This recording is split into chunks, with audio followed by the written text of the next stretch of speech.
देख रहे हैं नेटवर्क 33 राजकुमार के साथ। तो चलिए बढ़ते हैं आज की कहानी की ओर।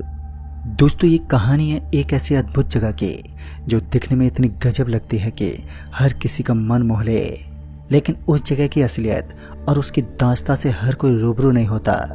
कहते हैं कि रामायण काल से ही इस जगह में कुछ ऐसे राक्षसों का वास है जो आज भी जीवित हैं और उन्हें अमृता का वरदान प्राप्त है। वो लोगों को परेशान अवश्य करते हैं, मगर उन्हें भी मौत की हर वक्त तलाश रहती है। पल पल में उन्हें अपनी मौत ही दिखाई देती है। तो आइए जानते इस कहानी को और भी नजदीकी से। रोहन एक अमीर परिवार का लड़का था। अपने पापा के दम पर पला बड़ा रोहन आज अपने कदमों पर खड़ा हो चुका था। अपने दोस्तों के साथ उसने कामयाबी की सीढ़ियों को छुआ था, लेकिन एक ऐसा वक्त भी था जब उसने अपनी जिंदगी में स्ट्रगल के नाम का भी एहसास किया था।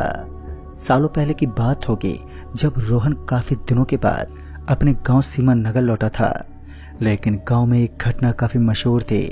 कुछ लोग कहते थे कि गांव के बाहर पड़ने वाले छोटे से उस भूमि के हिस्से पर कुछ प्रेत आत्माएं निवास करती हैं, जिनका खौफ आज भी आतंक मचाता है।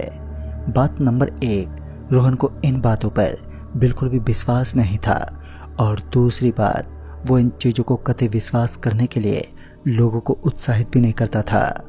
वो तो इन्हें गलत सिद्ध करना चाहता था।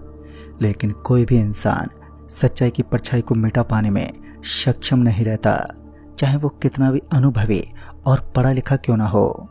रोहन ने शहर में पढ़ाई का एक अलग ही रुतबा बनाया था।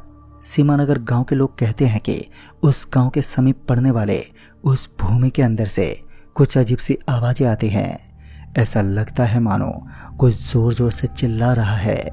वो आवाजें इतनी ज्यादा भयानक होती हैं कि कुछ पल के खातिर गांव के लोग डर में डूब जाते हैं। रोहन आज इन आवाजों को सुनने के लिए बेताब था।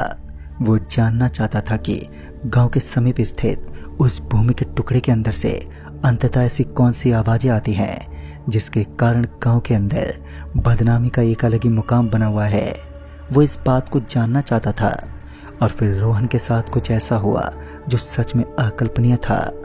उस दिन रात को उसने अपने कानों को पहले से ही खड़ा कर रखा था, लेकिन ताजुब तो उस बात का था कि वहां पर कोई आवाज ही नहीं आई।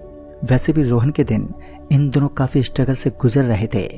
काफी दिनों की मेहनत और मशक्कत के बाद वो अपने गांव लौटा था, जहां उसके दादा और दादी रहा करते थे।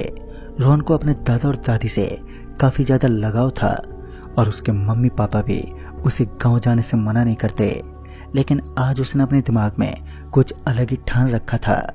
उसे किसी भी कीमत पर यह सिद्ध करना था कि गांव वाले जिन चीजों से डरते हैं, असल में वो कोई राक्षस नहीं है, बल्कि कुत्तों की फौज है जो वहां रात में डेरा डालती हैं। लेकिन गांव के हर एक बच्चे से लेकर बूढ़ों के अंदर उन चीजों का इतना ज्यादा खौफ था कि रात के वक्त उस इलाके की तरफ देखना भी वो पसंद नहीं करते थे।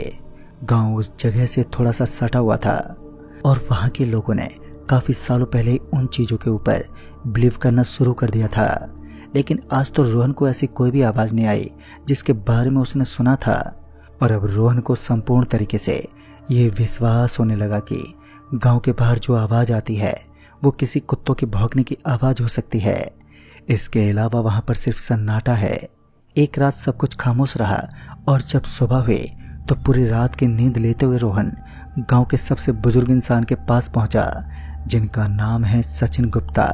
क्योंकि जैसा कि रोहन को ज्ञात था कि गांव के लोग उन्हीं की बातों का पालन करते हैं और उन्हीं के बातों का अनुसरण भी किया करते थे, जिस वजह से रोहन ने बताया कि उसे आज की रात गांव के अंदर ऐसी कोई भी चीज का आभास नहीं हुआ जो उसे हिला सके या फिर उसके दिल में डर का कोई एहसास मचा सके। गांव के मुखिया हैरान थे, लेकिन एक बात भी बिल्कुल सत्य थी कि उनके अलावा गांव में ऐसा कोई नहीं था जो इन बातों का उनसे ज्यादा अनुभव रख सके। उन्हें हर चीज का अच्छे से पता था, और वो ये भी जानते थे कि हर इंसान के साथ वो बुरी चीजें दखल क्यों नहीं देती, और उनका राज क्या है, और उनकी आवाजें आना एकदम से बंद कैसे हो गई।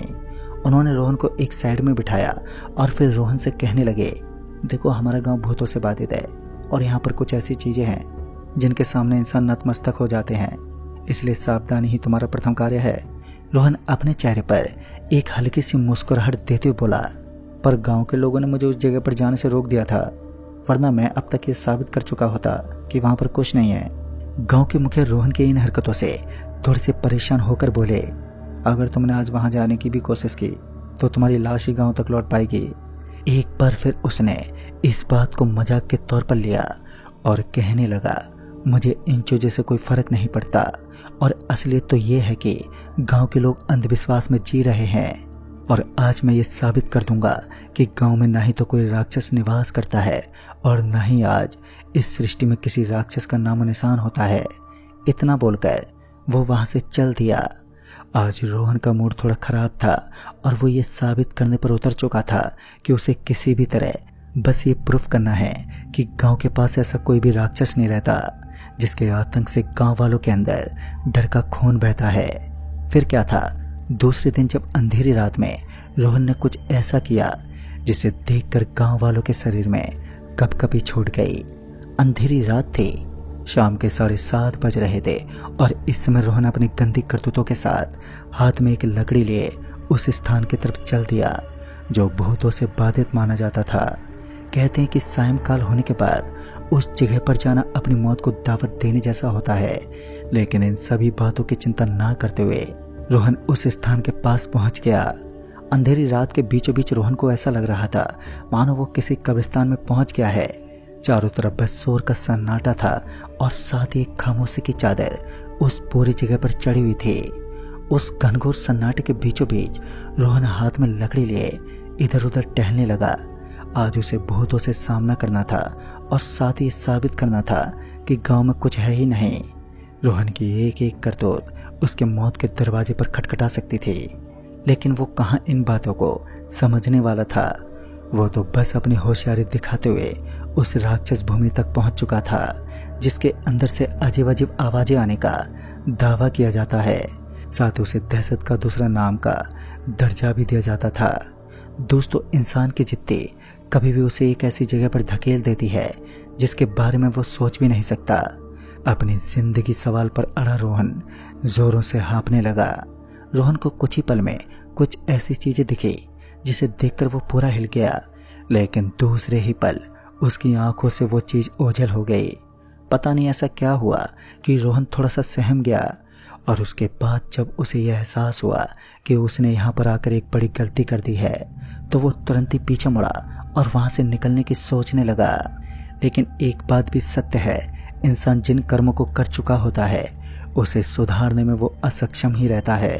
रोहन अपने दिमाग की बेवकूफ़ी से यहाँ तक तो पहुँच गया, मगर अब यहाँ से जिंदा वापस लौट पाना कतई आसान नहीं था। फिर उसे ऐसा भी एहसास हुआ कि उसके बिल्कुल पीछे कोई अपने कदम पटकते हुए बढ़ रहा है।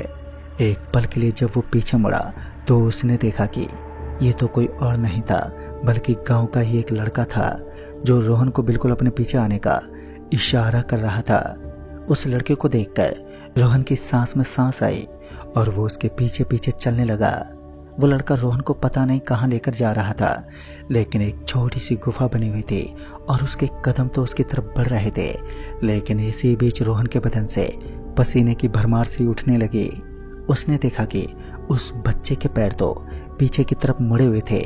अपनी मौत को आगे आगे चलता देख रोहन का शरीर थर-थर कांप उठा। उसे समझ ही नहीं आ रहा था कि अब उसे क्या करना चाहिए। उसने समय को ना गवाते हुए अपने कदमों को पीछे मोड़ दिया। अपनी गलती का एहसास होने के बाद रोहन अपनी पूरी शक्ति के साथ वहां से भागने लगा, लेकिन अब चाहे वो कितने भी प्रयास करे उसके सारे प्रयास असफल ही रहने वाले थे, क्योंकि अब वहां से भागने के लिए उसे राक्षसों के मुंह से बाहर निकलना था, जो लगभग नामुमकिन था, क्योंकि राक्षस जाति कुछ ऐसे शैतान जो कभी भी आतंक मचा सकते थे। राक्षसों का कोई भरोसा नहीं था, वो कभी भी रोहन को उसकी मौत के दरवाजे तक पहुंचा सकते थे। रोहन बिना पीछे मुड़े लगातार धूम दबाकर स्पीड से भागता रहा। काफी दूरी तय करने के बाद जब रोहन को ऐसा लगने लगा कि अब एक सुरक्षित स्थान पर है तो वो पीछे मुड़ा। उसने अपनी जिंदगी जीने की उम्मीदों को ही छोड़ दिया था। तभी उसने देखा कि विशाल राक्षसों की एक टोली उसके पीछे खड़ी थी और सभी के चेहरे से हल्की सी अविल मुस्कुराहट निकल रही थी, यानी कि यह एक मृत्यु का पहला संकेत था। लेकिन कहते हैं ना, जब किसी भले इंसान का मनुष्य के ऊपर हाथ हो तो उसका कोई भी अहित नहीं कर सकता। अपनी जिंदगी जीने की उम्मीद छोड़ने वाले रोहन ने देखा कि उसी गांव का वो सरपंच जो रोहन से काफी दिनों से बहस कर रहा था, वो कुछ लोगों के साथ वहां पर दाखिल हुआ और सही समय पर रोहन की जान बचाने में सफल भी हुआ।